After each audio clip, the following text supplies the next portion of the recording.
আসসালামু আলাইকুম বন্ধুরা, কেমন আছেন আপনারা? আশা করি সবাই ভালো আছেন। আলহামদুলিল্লাহ, আমিও ভালো আছি। আবারও একটি নতুন ভিডিও নিয়ে আপনাদের সামনে চলে এসেছি। যারা যারা মিজানুর রহমান আজহারীর ওয়াজ শুনতে ভালোবাসেন তারা ফুল ভিডিওটা দেখতে থাকবেন। আশা করি ভালো লাগবে। ভিডিওটি যদি ভালো লাগে একটি লাইক, কমেন্ট ও শেয়ার করবেন বন্ধুরা। চ্যানেলটি সাবস্ক্রাইব করে পাশে থাকবেন বন্ধুরা। ভালো থাকবেন। এক ইহুদির বাচ্চা ছোট্ট এক সাহাবী আজান দিচ্ছেন, আল্লাহু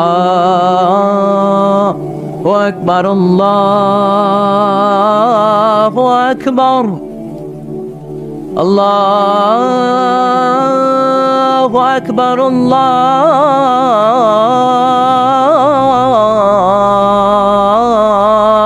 আকবার। এক সাহাবী সফরের মাঝখানে আজান দিচ্ছেন, তো ইহুদিটা পেছন থেকে মুখ ব্যঙ্গাচ্ছে। ব্যঙ্গ করে না অনেকে? একজন যে কথাটা বললেন এটা একটু ঘুরায় বললে এটার কি বলে? ব্যঙ্গ করা। বাংলাদেশে কি বলেন এটা? এখানে কি বলেন? ঠেসারায়। ঠেসারায়। এক সাহাবী আজান দেয়, আরেকজন ঠেসারায়। যে ঠেসারায় সে ছোট ইহুদির বাচ্চা। সাহাবী আজান দেয়, এক গাছের ঝোপঝাড়ের পেছন থেকে ইহুদির একটা ছোট্ট ছেলে ঠেসারায়। বিশ্বনবী বললেন, এটারে ধর। দুই সাহাবী ছোট্ট বাচ্চাটারে ধরে আনলেন। বিশ্বনবী ছোট্ট বাচ্চাটার মাথার চুলের ঝুটির মধ্যে ধরলেন, চুলে সামনের এই জায়গা আছে না, এটা বলে নাসিয়া, এই নাসিয়ার মধ্যে ধরলেন। বিশ্বনবী বললেন, নাম কি? কি করস? ঠেসারাইলি কেন? ছোট্ট ছেলে বলে, মাফ করে দেন। বিশ্বনবী বললেন, না, তোর মাফ নাই, যেহেতু তুই ঠেসারাইলি। আমার সাহাবী যেমনি আজান দিছে তুইও দে। কয় আমি দিমু না। কয় তুই দিবি না, তোর বাপে দিব, দে। ঠেসারাইলি কেন? এবার বিশ্বনবীও ছাড়ে না, ভয়ের চোটে ওই ছোট্ট ইহুদির বাচ্চা আজান দিচ্ছে, আল্লাহু আকবার, আল্লাহু আকবার, আল্লাহু আকবার, আল্লাহু আকবার, আশহাদু আল্লা ইলাহা ইল্লাল্লাহ, আশহাদু আল্লা ইলাহা ইল্লাল্লাহ। এরপর আর পড়ে না। এরপরে আর, কারণ ইহুদিরাও আল্লাহরে মানে কিন্তু নবীরে মানে না। কারণ এরপরে আছে আশহাদু আন্না মুহাম্মাদার রাসূলুল্লাহ সাল্লাল্লাহু। বিশ্বনবী আবার মাথার চুল ধরে টান দিলেন, ক ঠেসারাইলি কেন? ইহুদির ছোট্ট ছেলেটা এবার বয়ের চোটে আমার মাইরা ফালাইব। বয়ের চোটে এবার কয় আশহাদু আন্না মুহাম্মাদার রাসূলুল্লাহ, সুবহানাল্লাহ পড়ো। এটা ছিল এই ছেলেটা ইহুদি থাকার কথা ছোট্টবেলায় মদিনায় যখন বিশ্বনবী গেলেন। এরপরে শেষ জীবনে সে কালিমা পড়ে মুসলমান হয়েছে। আলহামদুলিল্লাহ। কন কালিমা পড়ে মুসলমান হওয়ার পরে বিশ্বনবী তার মাথার চুল ধরে যেরকম টান দিছিলেন আর বলছিলেন, ঠেসারাইলি কেন? আজান দে। মাথার সামনের যে অংশে তিনি চুলে খাপ করে ধরেছিলেন, ওই সাহাবী ইহুদি থেকে কালিমা পড়ে সাহাবী হওয়ার পরে বিশ্বনবীর ধরা ওই চুলগুলো তিনি জীবনও কাটেন নাই। এই সাহাবী ডান দিক দিয়ে চুল কাটে, বাম দিক দিয়ে কাটে, পেছন দিয়ে কাটে, সামনের চুল কাটে না। সামনের চুল বড় হতে হতে মহিলাদের মতো এত বড়, পেছনে কোনো চুল নাই, ডানে বায়ে চুল নাই। চুলগুলো পেঁচিয়ে মাঝখানে রাখে আর পাগড়ি পড়ে। কারো সামনে যখন পাগড়ি খোলে অদ্ভুত চুল দেখে সবাই ভয় পায়। সবাই বলে, ও সাহাবী, ঘটনা কি? তোমার মাথার সামনের চুল বড় কেন? এটার কারণ হলো আমি নবীর সাহাবীরে ঠেসারাইছিলাম। কি করছিলাম? আমি ব্যঙ্গ করেছি নবীর সাহাবীকে। সে কারণে আমি যখন ইহুদি ছিলাম, আমার পেয়ারা নবী, আমার বিশ্ব নবী, আমার প্রাণের রাসূল আমার মাথার চুল ধরে বলেছিলেন আজান দে। আমার নবীর বরকতময় হাত আমার মাথার যেই চুলের মধ্যে লেগেছে, মরার আগের দিন পর্যন্ত আমি চাই ওই চুলটা নিয়ে আমি কবরে যাব। এই চুল আমি কাটবো না, এটা আমি রেখে দেবো। সুবহানাল্লাহ পড়েন। বিশ্ব নবী আমাদের জন্য মডেল। আমাদের মডেল কে? চিল্লায় বলো, আমাদের মডেল কে? পৃথিবীর কোন নেতা খেতা আমাদের মডেল নয়। পৃথিবীর কোন নায়ক নায়িকা আমাদের মডেল নয়। আমাদের মডেল কে? জোরে বলেন, মডেল কে? নাকি শাহরুখ খান, আমির খান, হিরো আলম? আমাদের মডেল কে? আমাদের মডেল একটাই। তিনি কে? সবাই বলেন, তিনি আমাদের মডেল। এজন্য আল্লাহ সূরা দিলেন লেভেল প্লেইং ফিল্ড, সূরাতুল আহজাব। মনে আছে? ভুলে গেছেন মনে হয়। দল কি একটা থাকবে না অনেকগুলা? অনেক দল থাকবে, অনেক মত থাকবে, অনেক মার্কা থাকবে। এই দল নিয়েও মাঝে মাঝে মারামারি আছে না নেই? এই মারামারি যদি বন্ধ করতে হয়, একজনকে মডেল মানবা, তিনি কে? এই জন্যই সূরাতুল আহজাব দলাদলির সূরার মধ্যে আল্লাহ এই মডেলের কথা বললেন, মা কানা মুহাম্মাদুন আবা আহাদিম মির রিজালিকুম ওয়ালাকিন রাসূলুল্লাহি ওয়া খাতামান নাবিয়্যিন ওয়া কানা আল্লাহু বিকুল্লি শাইইন আলিমা। পড়েন আল্লাহু আকবার। দলাদলি থাকবে, দলাদলি কমবে কেমনে? মারামারি কমার একটাই মাধ্যম, একজনকে নেতা মানতে হবে, তিনি আমার নেতা, তোমার নেতা বিশ্বনবী। মাঝে মাঝে একটু মজা করতে হয়, ঠিক কিনা? বিশ্বনবীও করতেন। বিশ্বনবী এক কালো নারীকে দেখে বললেন, লা ইয়াদখুলুল জান্নাতা সাওদা ওয়ালা সাফরা। কি নবী ছিলেন আমার! Sense of humour, sense of humour, sense of fun, sense of kidding. কি সুন্দর দুষ্টামি করতেন। বিশ্বনবী এক কালো মহিলাকে দেখে বললেন, কোনো কালো নারী তো জান্নাতে যাবে না। মহিলা কান্না শুরু করে দিল, বলল, নবী এটা কোনো কথা হইল নাকি? জান্নাতে যাবো না কেন? কালা কি আমি হইছি নাকি? কালা আমারে বানাইছে কে? আবার ধলা আমনেরে বানাইছে কে? তিনি বানিয়েছে, তো আমার দোষ কি? ওই মহিলা কান্না শুরু করে দিয়েছেন, নবী আপনি বলেছেন 4টা কাজ করলে জান্নাতের 8টা দরজা খোলা সব নারীদের জন্য।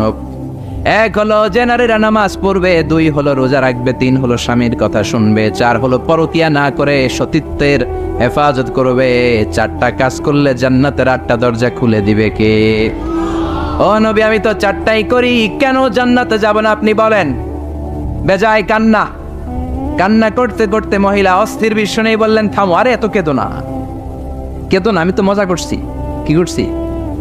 আমি জাস্ট কিডিং ইউ, আমি মজা করেছি, আমি ফান করেছি, আমি তো রসিকতা করে বলেছি তুমি যখন জান্নাতে যাবা তখন এরকম কুচকুচে কালো থাকবা না, তোমাকে পূর্ণিমার চাঁদের মতো সুন্দরী বানায় দিবে কে? বিশ্ব সুন্দরী হয়ে হুরদেরকে ফেল করে তোমার রূপের ঝলকানিতে হুরেরাও ফেল। সুবহানাল্লাহ, এরকম সুন্দরী হয়ে যাবা। This is the sense of fun. বিষ্ণুনবী কিন্তু মাঝে মাঝে এরকম ফান করতেন। সুবহানাল্লাহ পড়েন। আবার এক সাহাবী নাম আব্দুল উজ্জা, কালিমা পড়ার পর নাম হয়ে গেল আব্দুর রহমান। এই সাহাবীর সাথে সব সময় বিড়াল থাকে। কি থাকে? জাহিলি যুগে নাম ছিল আব্দুল উজ্জা। উজ্জা একটা মূর্তির নাম, এই মূর্তির গোলাম।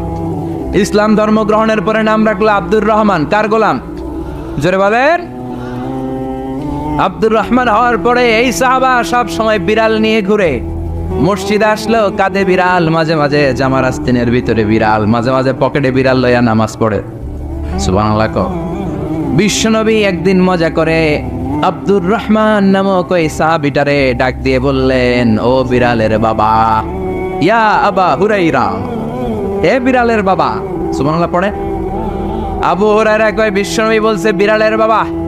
আমার নবী যদিও মজা করে ভালোবাসা থেকে আমার নাম দিয়েছে বিড়ালের বাপ, আজকে থেকে কেউ আমার আব্দুর রহমান ডাকবি না, মরার আগের দিন পর্যন্ত আমি থাকবো বিড়ালের বাপ।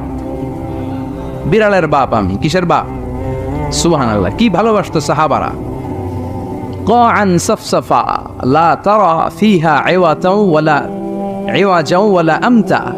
আল্লাহ বললেন, আমিও কিয়ামতের ময়দানে লেভেল প্লেইং ফিল্ড করব, একেবারে সমান, কোনো উঁচু নিচু নাই, সবাই উলঙ্গ হয়ে দাঁড়াবো, গায়ে কোনো জামা নাই, কাপড় নাই, কোনো ড্রেস নাই, কিচ্ছু নাই, বাহাদুরি নাই, ক্ষমতা নাই, প্রশাসনও নাই, লেভেল প্লেইং ফিল্ড। কথা বলেন, কিচ্ছু নাই, তার মানে লেভেল প্লেইং ফিল্ড। মা এসে বললেন, ইয়া রাসূলুল্লাহ, ওই লেভেল প্লেইং ফিল্ডে যখন আমরা উলঙ্গ হয়ে দাঁড়াবো আমাদের কি লজ্জা লাগবে না? No one has any garment in their body, any dress in their body. কারো গায়ে কোনো জামা নাই, কোনো পোশাক নাই। Don't they feel any shy? Don't they feel any shame? লজ্জা লাগবে না? বিষ্ণু বললেন, আয়েশা, এখনকার দিনটার মতো সে লেভেল প্লেইং ফিল্ডের দিনটা নয়, সে দিনটা বড় ভয়ঙ্কর দিন। মাথার সূর্যটা কাছে নেমে আসবে, মাথার মগজগুলো সূর্যের তাপে গলে গলে নাকের ছিদ্র কানের ছিদ্র দিয়ে বেয়ে বেয়ে পড়বে। সবাই তৃষ্ণার্ত, ঘর্মাক্ত, ক্লান্ত, শ্রান্ত, পেরেশান। ভাই ভাইরে চিনে না, বন্ধু বন্ধুরে চিনে না, পীর সাহেব মুরিদরে চিনে না, নেতা কর্মীরে চিনে না। চিল্লা এখন ঠিক কিনা? লেভেল প্লেইং ফিল্ড, কেউ কাউকে চিনে না, সব খালি দৌড়, আইজো দৌড়, কাইলো দৌড়, কারো গায়ে জামা নাই। আয়েশা, সেদিনটা বড় ভয়ঙ্কর। তৃষ্ণার চোটে জিহ্বাটা বের হয়ে কুকুরের মতো নাভিস্থলে এসে ঝুলতে থাকবে। কুকুরের জিহ্বা যেমনি গ্রীষ্মকালে ঝুলে, আল্লাহ তুমি বাঁচাও বলে যে চিৎকার শুরু করবে, কার গায়ে জামা আছে কার গায়ে জামা নাই এটা কারো খেয়ালই থাকবে না রে Ayesha. This is called level, কথা গন, লেভেল প্লেইং ফিল্ড। সবার সমান সুযোগ, কারোর জন্য এক্সট্রা কোনো সুযোগ নাই। আল্লাহ আমাদের দেশেও তুমি লেভেল প্লেইং ফিল্ডের নির্বাচন উপহার দেওয়ার তৌফিক দান করো। নির্বাচন পূর্ব যত সহিংসতা, মারামারি, অস্থিরতা, বোমাবাজি, হামলা, এগুলো থেকে আমার দেশকে তুমি বাঁচাও। এমন নেতা নেত্রী আমাদের জন্য নির্ধারণ করো যাদের কাছে আমাদের কোরআন নিরাপদ, যাদের কাছে আমার ইসলাম নিরাপদ, যাদের কাছে এদেশের 17 কোটি মানুষ নিরাপদ। চিল্লায় বলেন ঠিক কিনা? গণতান্ত্রিক দেশে সবচেয়ে বেশি প্রায়োরিটি পাবে জনগণ, ঠিক না? আপনাদের ভোটেই নেতারা নির্বাচিত হয়। এখন আমনে করে ভুলে গেলে চলবে? কথা বলেন। এদেশটা সচল আছে এদেশের মানুষের টাকায়। আমাদের প্রায় 1.5 কোটি লোক দেশের বাইরে কাজ করে। কি করে? কথা কয় না। আমরা কাজ করি, কাজ করে খাওয়া নবীদের সুন্নত। সুবহানাল্লাহ পড়েন। দাউদ আলাইহিস সালাম নিজে কাজ করে ওইটা দিয়ে যে অর্থ উপার্জন করতেন সেটা খেয়ে জীবিকা চালাতেন। চিল্লায় পড়েন সুবহানাল্লাহ। বিশ্বনবী নিজে কাজ করতেন, বিজনেস করতেন, ছাগল চড়াতেন।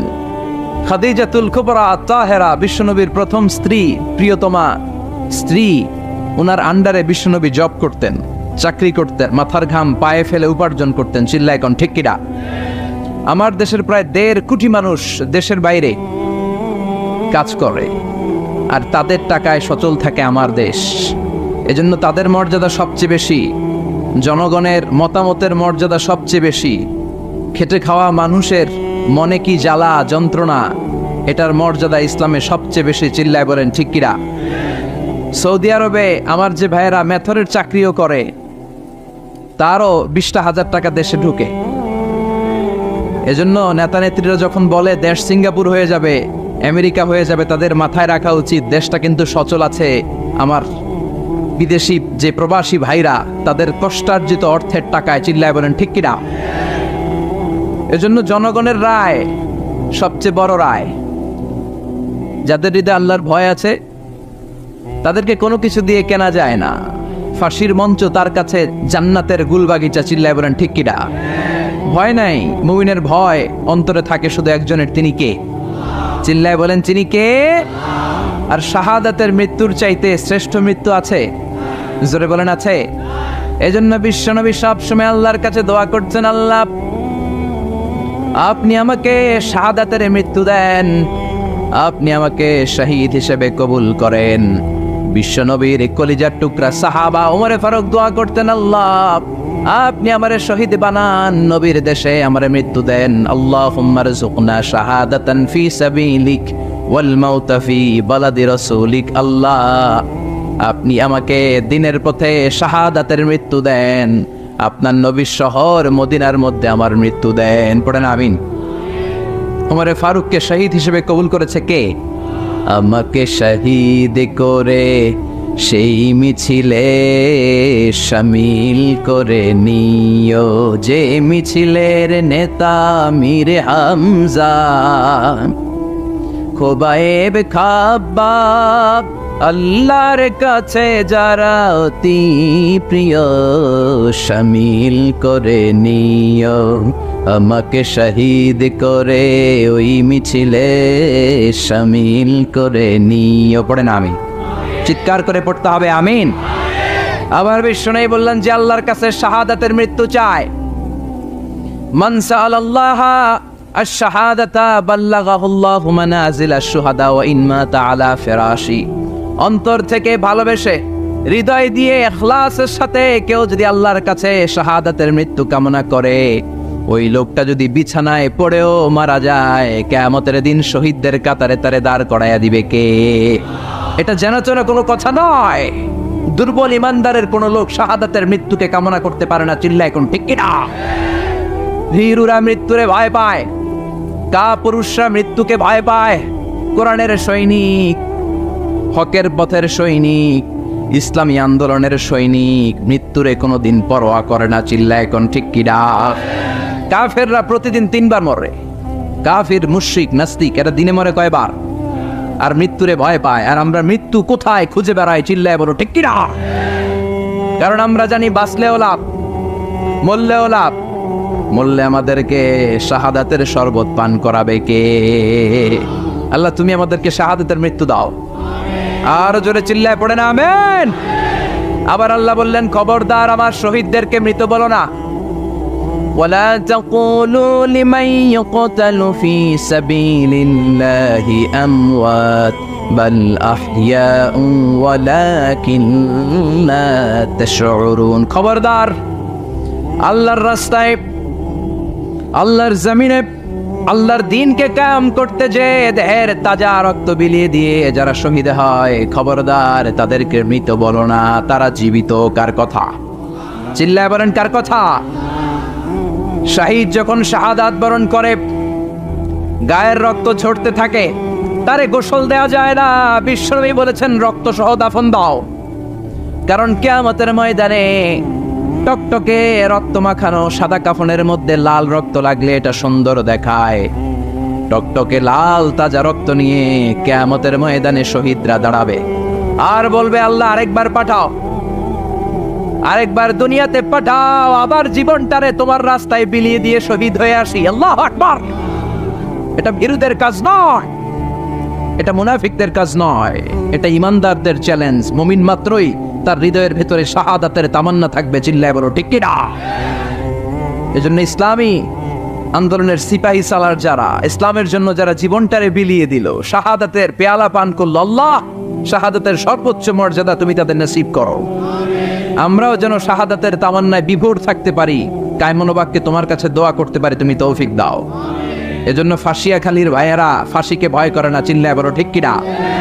মুমিন বান্দারা ইসলামের পক্ষে থাকার কারণে যে জেল জরিমানা আসে, হুমকি ধামকি, এটারে ভয় করে না। মুমিন ভয় করে একজন রে, তিনি কে? চিল্লায় বলেন তিনি কে? বিশ্বনবী বললেন, আমি চলে যাব। আল্লাহ দিনকে পরিপূর্ণ করেছেন। বিদায় হজের ভাষণে বিশ্বনবী বললেন, আল ইয়াউমা আকমালতু লাকুম দীনাকুম ওয়া আতমামতু আলাইকুম নি'মাতি ওয়া রাদিতু লাকুমুল ইসলাম দীনা। ইসলামকে তোমাদের ধর্ম বানিয়ে আল্লাহ খুশি হয়ে গেলেন। সুবহানাল্লাহ। ইসলামকে আমাদের ধর্ম বানিয়ে আল্লাহ খুশি। আমরা ইসলামকে পেয়ে খুশি না বেজা? সবাই খুশি। এজন্য আমরা সালাম ফিরানোর পরে, নামাজের পরে পড়ি, রাদিতু বিল্লাহি ওয়া বিল ইসলামি ওয়া বি মুহাম্মাদিন। তার মানে ইসলাম হিসেবে, ধর্ম হিসেবে ইসলামকে মনোনীত করে আল্লাহ যেমনি খুশি, আমরাও তেমনি খুশি। ঠিক কিনা? এজন্য ইসলামের বাণী চারদিকে ছড়িয়ে পড়বে। ইসলামকে কেউ দাবিয়ে রাখতে পারে না। ইসলাম হচ্ছে বীজের মতো, চারা বীজের মতো। চারা বীজ মাটিতে ঢুকাই দিলে কি হয়? কি হয়? ইসলামের বিরোধীরা ইসলামের মাটির ভিতরে ঢুকাই দিতে চায়, কিন্তু ইসলাম হচ্ছে বীজ, এটা মাটিতে ঢুকাই দিলে ঢুকে থাকে না, এটা উপরের দিকে ওঠে। সুবহানাল্লাহ কইবেন না?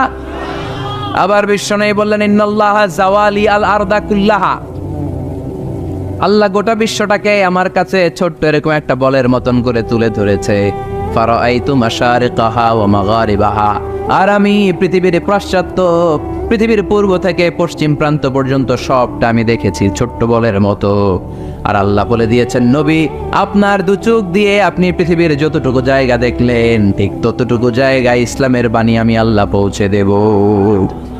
পৃথিবীর এমন কোনো ঘর থাকবে না, বিষ্ণু বললেন, লা বাইতা ওয়াবার ওয়ালা মাদার ইল্লা আদখালাহুল্লাহু হাদা দ্বীন। এই পৃথিবীর বুকে এমন কোনো ছনের ঘর নাই, এই পৃথিবীতে এমন কোনো টিনের ঘর থাকবে না, এমন কোনো পাহাড় থাকবে না, এমন কোনো পর্বত থাকবে না, এমন কোনো জঙ্গল থাকবে না, এমন কোনো গুহা থাকবে না যেটার ভিতরে ইসলামের বাতাস পৌঁছে যাবে না। কার কথা? এজন্য এই ইসলামরে ঠেকায় রাখা যাবে? এই কোরআনের মাহফিলরে বন্ধ করা যাবে? এক জায়গায় বন্ধ করলে আরো অনেক জায়গায় সুযোগ আছে না নাই? সুযোগ আমাদের আছেই, এই সুযোগকে কাজে লাগাতে হবে। বিশ্বনবী বললেন, সুযোগ কাজে লাগাও, মঞ্জিলে মাকসিদে পৌঁছার জন্য সর্বোচ্চটা দিয়ে তুমি চেষ্টা করো। আমরা দৌড়ে দৌড়ে জান্নাতে যেতে যাই, আমাদেরকে থামিয়ে দেয়া হলে আমরা হেঁটে হেঁটে যাব। আমাদেরকে যদি হাঁটতে দেয়া না হয়, আমাদেরকে যদি বসিয়ে দেয়া হয়, আমরা খুঁড়িয়ে খুঁড়িয়ে সামনে আগাবো। আমাদেরকে যদি খুঁড়িয়ে খুঁড়িয়ে আগাতে দেয়া না হয়, আমাদের দুটি চোখ দিয়ে আমরা আমাদের পথের দিকে তাকিয়ে থাকবো, চিল্লায় বলো ঠিক কিনা? আমাদের অদম্য উৎসাহ, আমাদের উচ্ছ্বাস পৃথিবীর কোনো শক্তি থামিয়ে দিতে পারে? এটাই ইসলামের বৈশিষ্ট্য। এই জন্য ইসলামকে পেয়ে আমরা খুশি না বেজা? ইসলাম দিয়ে আল্লাহও খুশি, ইসলাম পেয়ে আমরাও খুশি, চিল্লায় পড়েন সুবহানাল্লাহ। আমরা যেই বইটা থেকে কথা বলবো, এই বইটাতে কোনো ভুল আছে? কেউ ভুল দেখাতে পেরেছে? এই বইটাতে সব কিছুর সমাধান আছে না নাই? সমাধান চাও যদি জীবনে মরণে, ফিরে যাও খুঁজে নাও, চোখ রাখো কোরআনে। চোখ কোথায় রাখবেন? নাকি টিভির পর্দায়, এটিএন বাংলার পর্দায়? চোখ রাখুন, আসিতেছে আগামী শুক্রবার। রাখবেন? চোখ রাখবে একটা বইতে, নাম কি? সবাই বলেন, এবার সবাই পড়েন। সমাধান চাও যদি ফিরে যাও খুঁজে নাও, চোখ রাখো কোরআনে। If you want the solution this দুনিয়া এন্ড আখিরা, go back have a look to the holy কোরআনে। আল্লাহু আকবার! কি বই দিলেন! এই বই পড়লেই সমাধান, জীবনেও মরণেও, দুনিয়াতেও আখিরাতেও। সুবহানাল্লাহ, আরো জোরে সুবহানাল্লাহ। এজন্য আমরা, যেহেতু এই কিতাব আমাদের সমাধান দেয়, আমরা অনেক বিপদে আছি। আমরা এখন লেভেল প্লেইং ফিল্ডের মধ্যে আছি। আমরা কিসে আছি? কথা বলেন। এই যে সমস্যা, এটার সমাধান কোরআনে আছে না নাই? এই যে আমাদের ঐক্য ফ্রন্ট হয়, মহাদলীয় জোট হয়, 20 দলীয় জোট হয়, জোটের কথাও কোরআনে আছে না নাই? দলের কথাও কোরআনে আছে না নাই? কোথায় আছে? কয় কোরআনে। আর কোরআনে তো আছে, এটা আমি বুঝি। কোন জায়গায় আছে? কোরআনে দলাদলির নামে একটা সূরা দিয়েছে আল্লাহ, নাম সূরাতুল আহজাব। আলেম যারা আছেন একটু জবাব দিবেন। আহজাবের, আহজাব শব্দটা প্লুরাল, এটার সিঙ্গুলার কি বলেন তো? হিজবুন। হিজবুন মানে কি? কথা কন। আমার কথা বিশ্বাস করবো না, এই জন্য আপনাকে জিজ্ঞেস করছি। কইব রাজনীতি করে, উনি লেভেল প্লেইং ফিল্ড করে এই জায়গায়। হিজবুন মানে কি? হিজবুন মানে দল। হিজবুন মানে দল। হিজবুনের হিজবুল্লাহ মানে আল্লাহর দল। সুবহানাল্লাহ পড়েন। হিজবুন মানে দল, প্লুরাল হলো আহজাব, মানে অনেকগুলো দল থাকবে, অংশগ্রহণমূলক নির্বাচন লাগবে। এটা কোরআনের মধ্যে আছে না নাই? এই সূরার ভেতরে আল্লাহ আহজাব দিয়ে বুঝালেন বহুদলীয় গণতন্ত্রের কথা, বহুদলীয় খেলাফতের কথা। অনেকে দাঁড়াবে, অনেকে সামনে আসবে। যারা ভালো, যারা কোরআন বোঝে, ইসলাম বোঝে, তাদেরকে আমরা চুজ করবো, চিল্লায় বলো ঠিক কিনা? লেভেল প্লেইং ফিল্ড, সূরাতুল আহজাব। ঐক্যফ্রন্ট, মহাজোট, 20 দলীয় জোট, 14 দলীয় জোট আছে না নাই? এই নামে আল্লাহ সূরাই ডেডিকেট করল, সূরাতুল আহজাব। দলাদলির সূরা, আমার ভাই তোমার ভাইয়ের সূরা। সুবহানাল্লাহ বাড়িত গিয়া চিল্লায় পড়েন সুবহানাল্লাহ। কোরআনের চ্যাপ্টারাইজেশন নিয়ে খেয়াল করলে আপনি অবাক হবেন। এই যে দেখেন, সূরাতুল আহজাব মানে যে দল, আমরা অনেকে জানিই না। হিজবুন মানে দল, আহজাব মানে দল সমূহ, পার্টি। পার্টির নামে আল্লাহ সূরা দিলেন। আবার ওই যে ভাই বললেন সূরাতুশ শুরা, পার্লামেন্টের নামে সূরা। সুবহানাল্লাহ পড়বেন না? সূরাতুল মুলক, রাষ্ট্রের নামে সূরা, ক্ষমতার নামে সূরা। সব ক্ষমতার মালিক একজন, তিনি কে? আল্লাহ একটা সূরা দিলেন। পার্লামেন্টের নামে সূরা দিলেন, লেভেল প্লেইং ফিল্ডের নামে দিলেন, দলাদলির নামে দিলেন। আলহামদুলিল্লাহ পড়েন। এরপরে মানুষের নামে কোনো সূরা নাই। হ্যাঁ, কি নাম সূরার? সূরাতুন নাস। আবার সূরাতুল ইনসানও একটা আছে না নাই? ইনসানের প্লুরাল হচ্ছে নাস, তার মানে এক বচনে আছে, দ্বিবচনও আছে। তো মানুষ আছে, কিন্তু জিনদের নামে তো নাই। জিনদের কথাও আছে। কি নাম? সূরাতুল জিন। ছোটবেলা মনে করতাম এই সূরা পড়লে জিন আসে, পইরা শেষ করতাম, মাগার জিন খুঁজে পাইতাম না। আহা, না, সূরাতুল জিন পড়লে জিন আসে না, এটা ভুয়া কথা। বিশ্বনবীর হাতে শুধু সাহাবীরাই বায়াত হয় নাই, বিশ্বনবীর হাতে জিনেরাও হাতে হাত রেখে বায়াত হয়েছে। সুবহানাল্লাহ পড়েন। বিশ্বনবী তায়েফের ময়দানে দাওয়াত দিতে গেলেন, তায়েফের ছেলেরা বিশ্বনবীকে আঘাত করে জর্জরিত করলো। নবীর মনটা বড্ড খারাপ। আল্লাহ বললেন, নবী মানুষের কাছ থেকে প্রত্যাখ্যাত হয়েছেন, আমার আরেকটা গ্রুপ আছে, ওইটা হচ্ছে জিনদের গ্রুপ। ওই জিনদের একটা গ্রুপ আপনার হাতে হাত রেখে বায়াত হয়ে যাবে। সুবহানাল্লাহ। তার মানে মানুষের নামেও সূরা, কি সুন্দর চ্যাপ্টার। সূরাকে ইংরেজিতে বলে চ্যাপ্টার। আমি মাঝে মাঝে চ্যাপ্টার বলে ফেলবো তো, যেন আপনারা বুঝেন সূরাকে ইংরেজিতে কি বলে। তাহলে বলেন তো কোরআনে কয়টা চ্যাপ্টার আছে? কথা বলেন। মাশাআল্লাহ, অনেক কিছু জানে দেখি। 11 বসাই দিলে তাফসীর করতে পারবে। কি সুন্দর আমাদের দেশ। শীতকালে এত ওয়াজ শুনছি, হ্যাঁ, এত ওয়াজ মানুষরা শুনে, এক একজন এক একটা মুফাসসিরে কোরআন। আলহামদুলিল্লাহ কইবেন না? পৃথিবীর কোন দেশে এত মুফাসসিরে কোরআন নাই, আল্লাহর কসম। এত কোরআনের বয়ান নাই, এত কোরআনের মাহফিল নাই। কোরআনের জন্য এত ত্যাগ, এত তিতিক্ষা, এত রক্ত আর কোথাও ঝরে না। চিল্লা এখন ঠিক কি না? জিনদের নামেও সূরা, মানুষের নামে সূরা, কিন্তু কোন প্রাণীর নামে আল্লাহ সূরা টুরা দেয় নাই। সূরাতুল আনআম, সূরাতুল ফিল, ফিল মানে কি? হাতি। সূরাতুল, দেখছেন সূরাতুল নমল, পিঁপড়ার সূরা। সবচেয়ে স্থলের সবচেয়ে বড় সাইজের প্রাণীটার নামে আল্লাহ একটা সূরা দিলেন, সূরাতুল ফিল। ফিল মানে হাতি, হাতির নামে সূরা। স্থলের সবচেয়ে দৃশ্যমান আমরা যেটা দেখি, সবচেয়ে ছোট ধরনের প্রাণী পিঁপড়া, এটার নামে সূরা দিলেন। এরপরে নাহাল, নাহাল মানে কি? মৌমাছি। সুবহানাল্লাহ পড়েন। এই যে মধু নিয়ে আসে, আমরা মধু খাই, বিশ্বনবী মধু খেতেন। দুর্গন্ধওয়ালা মধু না, ভালো মধু খেতেন।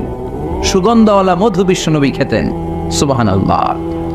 এই মধুর মধ্যে যে আল্লাহ কত বরকত দিয়েছেন, এটা হচ্ছে তিব্বুন নবী, নবীর দেয়া চিকিৎসা পদ্ধতি। আপনি মধু খান, আপনার দেহটা অনেক শক্তিশালী থাকবে।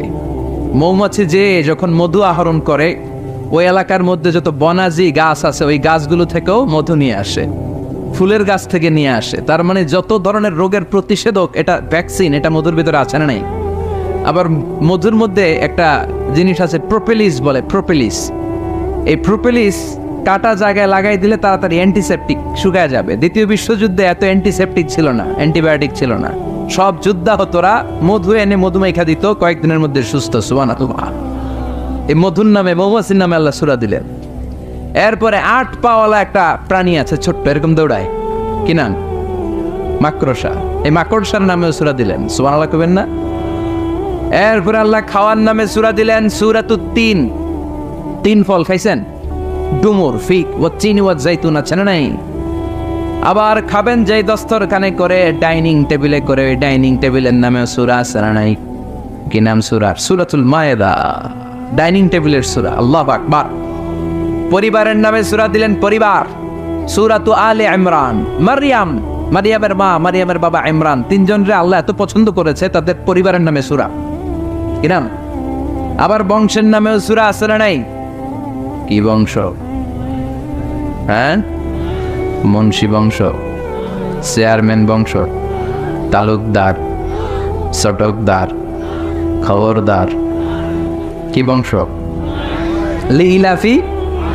সুবহানাল্লাহ। বংশের নাম সূরা, মানুষের নামে সূরা, প্রাণীর নামে সূরা। আবার মাঝে মাঝে কিছুদিন পর পর বাংলাদেশটা কেঁপে ওঠে, কাপাকাপির নামে কোনো সূরা নাই। কি নাম? আল্লাহু আকবার, আল্লাহু আকবার।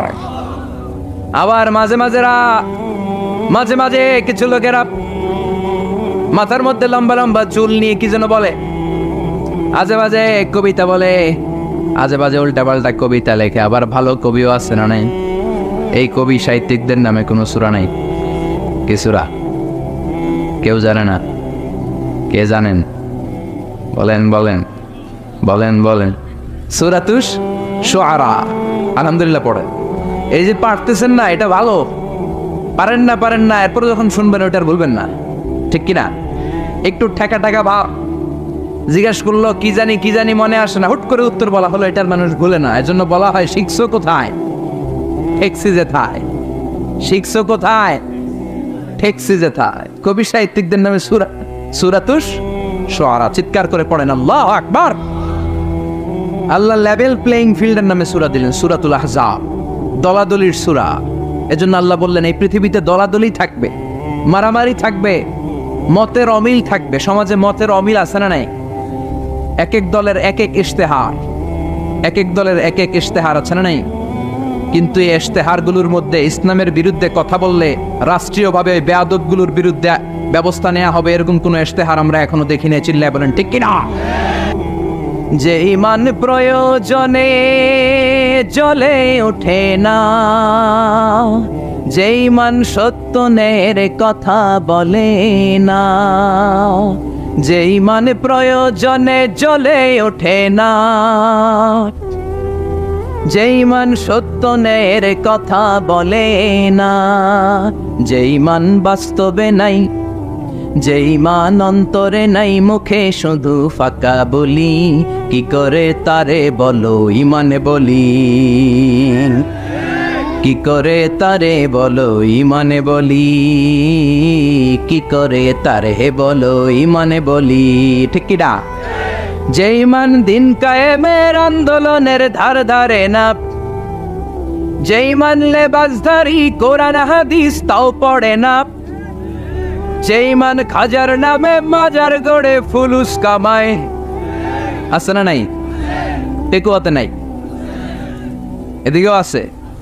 যে ইমান খাজার নামে মাজার গড়ে ফুলুস কামায়, যে ইমান শিরকিয়াতের আমল করে ভীত না হয়, যে ইমান বাস্তবে নাই, যে ইমান অন্তরে নাই, মুখে শুধু কথার কলি, কি করে তারে বলো ইমানে বলি, কি করে তারে বলো ইমানে বলি, কি করে তারে বলো ইমানে বলি। চিল্লায় বলেন ঠিক কিনা? এই জন্য নির্বাচনী ইশতেহারে এই কথাগুলো আসার দরকার আছে না নাই?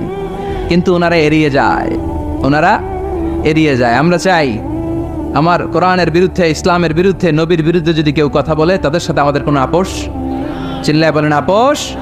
সূরাতুল আহজাব, লেভেল প্লেইং ফিল্ড, দলাদলির সূরা। আল্লাহ বুঝাতে চাই অনেক দল থাকবে, অনেক মত থাকবে, আছে না?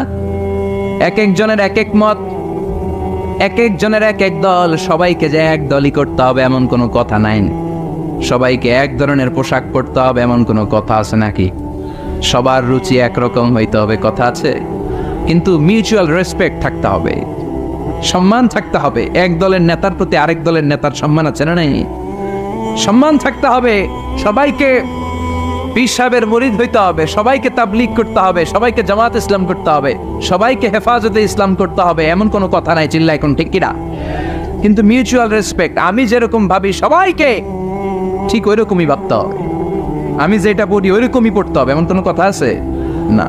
এই জন্যই আল্লাহ লেভেল প্লেইং ফিল্ড তৈরি করার জন্য সূরাতুল আহজাব দিলেন। অনেক দল থাকবে, অনেক মত থাকবে, কিন্তু মিউচুয়াল রেসপেক্ট লাগবে। পারস্পরিক সম্মান আর ভালোবাসা আছে বাংলাদেশে, পার্লামেন্টে আছে, রাজনীতিতে আছে, দেশের নেতা খাতাদের মধ্যে আছে, কিন্তু এটা থাকার দরকার আছে না নাই? কথা বলেন। সরকারি দল বিরোধী দলের প্রতি একটা শ্রদ্ধা থাকার দরকার আছে না নাই? বিরোধী দলের নেতা নেত্রীরাও আবার সরকারি দলের প্রতি একটা শ্রদ্ধার দরকার আছে না নাই? আবার যারা তাবলীগ করে তারা চরমনায়ের মুরিদদের প্রতি একটা শ্রদ্ধার দরকার আছে না নাই? আবার যারা পীরের মুরিদ তারা হেফাজতকে ভালোবাসার দরকার আছে না নাই? আবার যারা জামাত ইসলাম করে তারা অন্য দলকে বুকে টেনে নেওয়ার দরকার আছে না নাই? এটাই তো ইসলাম, এটাই ইসলাম। ইসলাম আমাদেরকে এটাই শিখিয়েছে। সূরাতুল আহজাব, লেভেল প্লেইং ফিল্ড। অনেক দল থাকবে, অনেক মত থাকবে, সবাই একটা দল হবে, একটা মত হবে, এটা কোশ্চিনকালও সম্ভব না। চিল্লা এখন ঠিক কিনা? এই জন্য আল্লাহ বললেন অনেক দল আছে, অনেক মত আছে, সব মত একসাথে হয় না। এক এক দলের এক এক ফেস্টুন, এক এক দলের এক এক ব্যানার, এক এক দলের এক এক ধরনের মার্কা আছে না নাই? কারো মার্কা হচ্ছে লাঙ্গল, কারো মার্কা হলো আপেল, আছে না নাই? আবার কারো মার্কা হচ্ছে নৌকা, আবার কারো মার্কা হচ্ছে ধানের শীষ, আবার ডাব মার্কাও দেখলাম, আছে না নাই? কথা কন। আর কি মার্কা আছে কন তো? আবার হাত পাখা আছে না নাই? আলহামদুলিল্লাহ। গরমকাল হইলে বেশি ভালো হইতো, শীতকালে জমতেছে না, আলহামদুলিল্লাহ। আর কি আছে? হাতুড়ি মার্কা। খাইছে খাইছে, হাতুড়ি হাতুড়ি। আর কি আছে? হ্যাঁ, সিংহ, সাইকেল, আর ঝাড়ু। আর দরকার নাই। আল্লাহ বললেন লেভেল প্লেইং ফিল্ড। সূরাতুল আহজাব। অনেক দল থাকবে, অনেক মত থাকবে। ওই যে আপেল নিয়ে আসছে একজন, বাঁশখালীর আপেল। আচ্ছা ঠিক আছে, এখন পকেটে, অনেকের পকেটে ছোট্ট নৌকা পাবেন, অনেকের পকেটে আবার ওই ধানের গোছা পাওয়া যায়, আবার ওই চাচার পকেটে আপেল। হ্যাঁ, ডাব লয়ে ঘুরেন না, আবার ডাব জারো এগুলো লয়ে ঘুরেন না। সবসময় আলহামদুলিল্লাহ বললে নেয়ামত বাড়িয়ে দেয় কে? আর আলহামদুলিল্লাহ না বললে নেয়ামত আল্লাহ কেড়ে নেয়। নেয়ামত কেড়ে নেয়ার পাশাপাশি আল্লাহ আযাব দেয়, পানিশমেন্ট দেয়। চিল্লায় কোন ঠিক কিনা? এই যে যত আযাব, গজব, ভূমিকম্প, তুফান, জলোচ্ছ্বাস, বেকারত্বের সমস্যা, এই যে নানা ধরনের সমস্যায় আমরা আমাদের বাংলাদেশে জর্জরিত, এগুলো আমাদের হাতের কামাই। বিশ্বাস হয়? আমরা যদি নামাজি হয়ে যাই, ভদ্র হয়ে যাই, আল্লাহওয়ালা হয়ে যাই, রহমত, বরকত, মার্সি এন্ড ব্লেসিংস দিয়ে বাংলাদেশটারে ভরে দিতে পারে কে? এজন্য রব্বুল আলামিন বলেন, যাহারাল ফাসাদু ফিল বাররি ওয়াল বাহর বিমা কাসাবাত আইদিন নাস। জলস্থলে এই যে অগ্নিকাণ্ড, জলোচ্ছ্বাস, ভূমিকম্প, বন্যা, এগুলো তোমাদের হাতের কামাই। তোমরা নাফরমানি করার কারণে আমি তোমাদের উপর আযাব দিচ্ছি, গজব দিচ্ছি। বিশ্বনবী বলে, তাসবির সুতা যদি ছিঁড়ে যায়, আপনারা তাসবি চিনেন? কুমিল্লাতে বলে তসবি সরা, কি বলে? তো এই যে তাসবিহের যে সুতা, এই সুতাটা ছিঁড়ে গেলে তাসবির দানা যেমনি একটার পর একটা টপ টপ করে নিচে পড়তেই থাকে, একটার পর একটা, তারপর আর একটা, তারপর আর একটা। আল্লাহ বলে, তোমরা যখন নাফরমান হয়ে যাবা, আকাশ থেকে আযাব আর গজব তাসবির দানার মতো একটার পর একটা, তারপর আর একটা, তারপর আর একটা পড়তেই থাকবে, আযাব আর গজব আসতেই থাকবে। চিল্লা এখন ঠিক কিনা? এজন্য এগুলো আমাদের হাতের কামাই। আমরা যদি শুকরিয়া করি, আল্লাহ আযাব বন্ধ করে দিবে, এই গজব বন্ধ করে দিবে, এই দুর্যোগ বন্ধ করে দিবে, আর রহমত দিয়ে আমাদের পুরো সমাজটাকে পরিপূর্ণ করে দিবে কে? এজন্য সুখে দুঃখে সবসময় আমরা পড়বো আলহামদুলিল্লাহ। কি পড়বো? আরো জোরে পড়েন, কি পড়বো? চান্দোলা চরের পাথর যুব প্রবাসী কল্যাণ সংগঠনের উদ্যোগে 18তম বাৎসরিক ওয়াজ ও দোয়ার মাহফিল। আজকের প্রোগ্রামের সভাপতি জনাব মোহাম্মদ হাজি আব্দুল বারেক, চরের পাথর। কোরআনের বাণীর এমন একটা সম্মোহনী শক্তি আল্লাহ তাআলা কোরআনের ভেতর দিয়েছেন, এর কারণে কোরআনের কথা শুধু আমরা শুনলে আমাদের হৃদয়ে যে শুধু ঠান্ডা হয় এমনটা নয়, অমুসলিমরাও যদি কোরআনের কথা শুনে অমুসলিমদের অন্তরটারেও ঠান্ডা করে দেয় কে? আপনারা মিশরের কারি আব্দুল বাসেদের নাম শুনেছেন? ওনাকে নিয়ে মিশরের প্রেসিডেন্ট জামাল আব্দুল নাসের একবার সোভিয়েত ইউনিয়নে গিয়েছিল, যেটাকে আমরা বর্তমানে বলি রাশিয়া। কি বলি? রাশিয়া। তৎকালীন সময় এটা ছিল সোভিয়েত ইউনিয়ন, এখন এটা হয়েছে রাশিয়া। তো রাশিয়াতে যাওয়ার পরে মিশরের প্রেসিডেন্ট জামাল আব্দুল নাসের ওনার সব প্রেসিডেন্টদেরকে রাশিয়ার প্রেসিডেন্টের কাছে পরিচয় করায় দিচ্ছে যে এটা আমার হোম মিনিস্টার, এটা আমার ফিনান্স মিনিস্টার, এটা আমার এডুকেশন মিনিস্টার, এটা এই মন্ত্রী, এটা ওই মন্ত্রী, এটা ওই মন্ত্রী। তো সব মন্ত্রীরা সুটেড বুটেড, প্যান্ট পরা, শার্ট পরা, টাই পরা, ব্লেজার পরা। কিন্তু কারি আব্দুল বাসের ব্লেজার পরতেন না, উনি জুব্বা পরতেন। তো রাশিয়ার প্রেসিডেন্ট বলে, আপনার এইটা আবার কোন মন্ত্রী? সব মন্ত্রীর পোশাক একরকম, এর পোশাক আরেক রকম, এটা কোন মন্ত্রী? জামাল আব্দুল নাসির বলে, এটা আমাদের কোনো মন্ত্রী নয়, এটা আমাদের দেশের কারি, এটা আমাদের দেশের কারি। রাশিয়ার প্রেসিডেন্ট বলে, কারি আবার কি? কারণ এরা কারি জিনিসটা কি এটা জানে না, এটা তারা বুঝে না।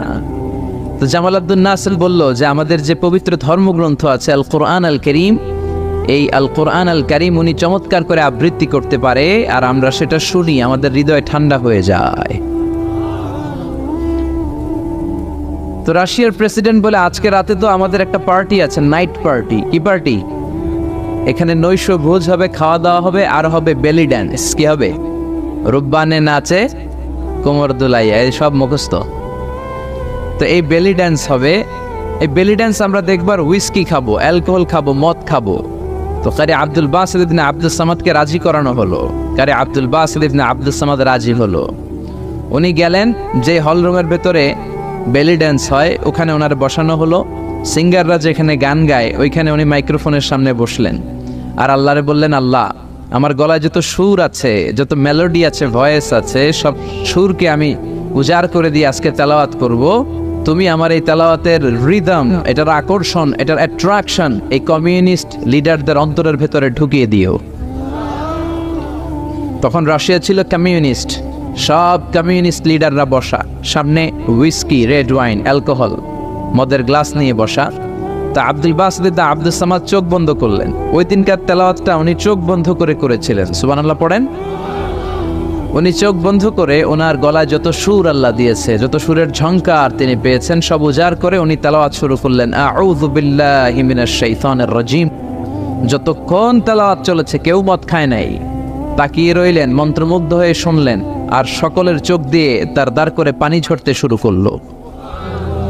তেলাওয়াত শেষ, আব্দুল বাসিত চোখ খুললেন। চোখ খুলে দেখেন কেউ মদ খায় নাই, আর সবাই কান্না জর্জরিত অবস্থায় বসে আছে। মিশরের প্রেসিডেন্ট জামাল আব্দুল নাসের কমিউনিস্ট লিডারদেরকে জিজ্ঞেস করলেন, এই যে আমাদের আবৃত্তিকার ও কোরআন থেকে আবৃত্তি করেছে, আপনারা কি এর অর্থ বুঝেছেন? তারা বলে, না বুঝি নাই। কোনো মানে বুঝেছেন? না বুঝি নাই। তো কেঁদেছেন কেন? কমিউনিস্ট লিডাররা বলে, এত চমৎকার সুরেলা সুর, এরকম গলা, এরকম ভয়েস আমরা আমাদের জীবনে শুনি নাই।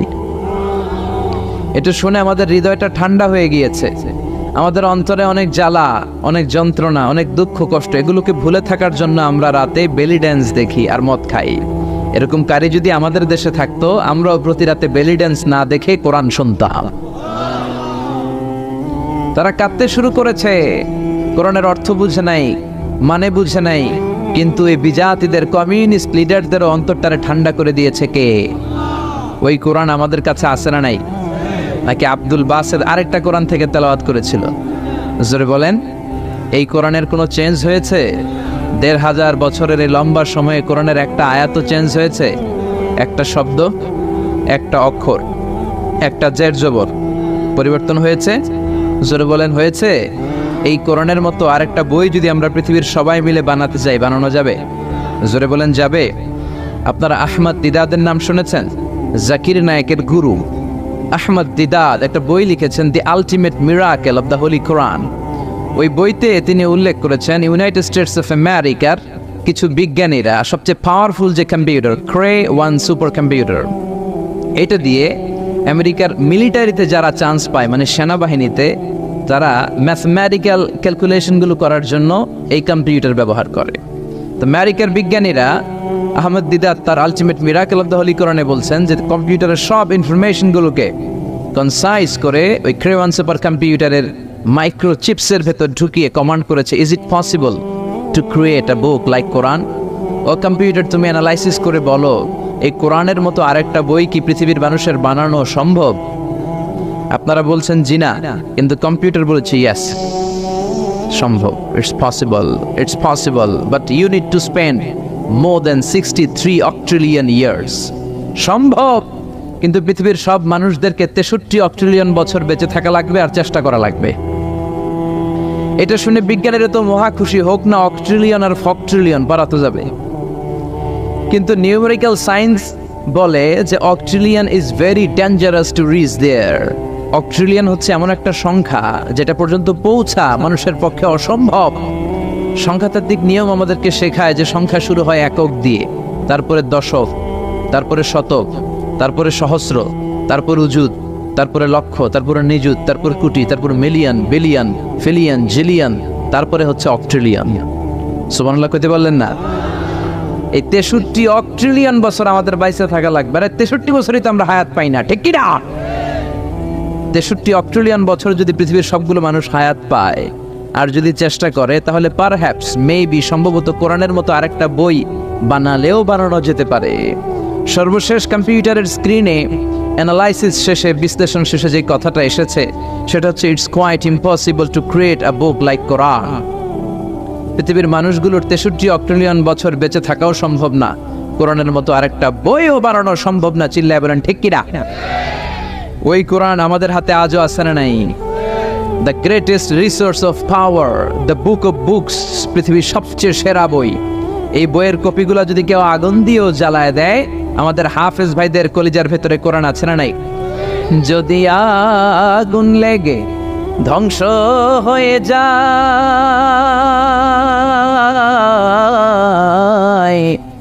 ধ্বংস হয়ে যায়, যদি আগুন লেগে যায়, পুড়ে যায় পৃথিবীর সব বইয়ের দোকান, বিশ্ব থেকে হারাবে না পবিত্র কোরআন।